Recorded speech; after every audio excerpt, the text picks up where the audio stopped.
Matt, two Matts. Mm-hmm. It's a good start. It's the best start possible. I'm going to ask you to count us down, please. Okay, cool. From 5. 4, 3, 2, 1, go. Could you describe yourself in a sentence? I'm good fun. I try to be funny. Fail a lot at being funny. Just genuine and very honest and have very little shame. What was it like taking part in the X Factor? It was brilliant fun. Very scary at times, but just one of the best experiences of my life. Has it totally changed your life, do you think? Yeah, it's massively changed my life. You know, I've been trying for over a decade for people to take my songwriting seriously and my voice and my music, and finally that's starting to happen, it seems. How do you deal with the fame? I just kind of take every day as it comes. You know, now this is happening, now that's happening, and you do get a lot of attention, and that's, you know, it's support, I find, in a way. If people are interested in what you're doing, they want to know, you know, want to have a picture or an autograph, it means that they're, you know, sometimes they can be genuinely interested in what you're doing. What's it like for your friends? It's odd. I mean, I'm a very sociable person, and if someone comes up and talks to me in the bar, I'll happily talk to. I don't care who it is or where it is. You know, I'll talk to anyone, anywhere. So when I go out with my mates, I spend very little time actually talking to them, and most of the time getting spoken to or speaking to other people. When did you first think you could win the X Factor?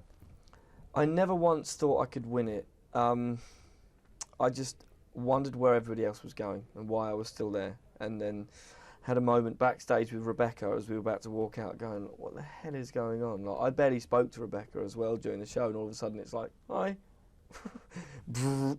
There we go. Can you describe the moment of actually winning it?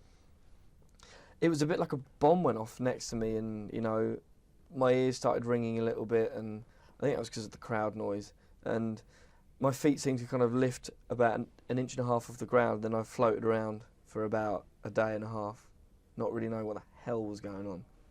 Do you get a chance to watch the programme now? Yeah, I've been watching it. It's good. I love it. Do you think it's getting on well without Simon Cowell? I think everybody's doing great without Simon. There's a couple of things that it's missing. I think he has a sort of a certain authoritative thing going on that's not there as much with Gary. Is it strange watching it? It is strange watching it, knowing what's going on and who handed Marcus his microphone before he went on stage and all this kind of stuff, all the backstage antics. I mean, I know all about that. What's it like actually being part of writing your own music? It's the most important thing for me, is to be involved in the writing or writing it, you know. I want to pour my heart into every performance of my track, and so if it's something that I meant, or something that I mean, or something that's affected me enough to want to write about, then I can do that easily. Do you enjoy the process? It can be, you know, banging your head against a brick wall at times, but it can also be some of the most incredible experiences, like when you've got that song and you've got the melody or you've got your hook and you have a sentiment in your head and you're like, oh my God, it all makes sense. That's the bit that, you know. Tell me a bit about live performance.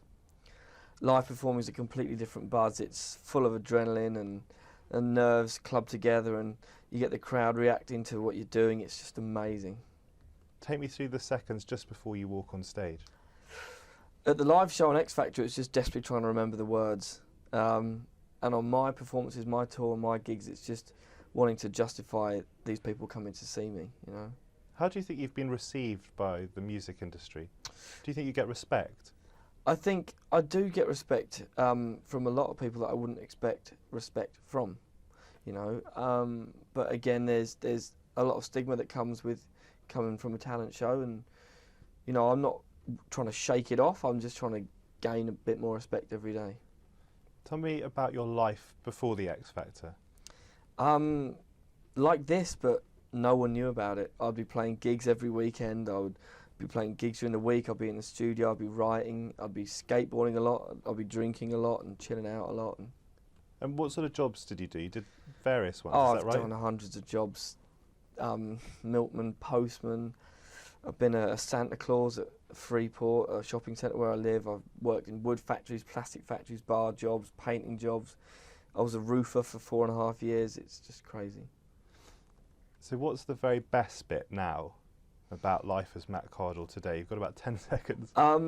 Just the fact that I've had control over writing my album, and I've got people coming to see me play live who want to be there. And thank you to everyone. And that is 5 minutes. Brilliant. It was a good 5. Good to see you. Thanks, man.